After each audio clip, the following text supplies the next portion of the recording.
இவன் நெறி கூட்டத்தை சேர்ந்த பாங் பூஷி.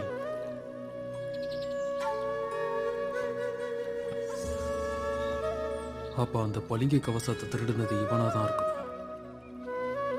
அடடா, இவ்வளோ சீக்கிரம் இவனோட முடிவு வரும்னு நான் எதிர்பார்க்கவே இல்லை. இதுக்கு யார தப்பு சொல்ல முடியும்? பழம் இருக்குன்னு கண்ட இடத்துல பறிச்சு சாப்பிட்டோம்னா இதுதான் கதி. ஏய் ஷூ, எனக்கும் இது நல்லாவே புரியுது.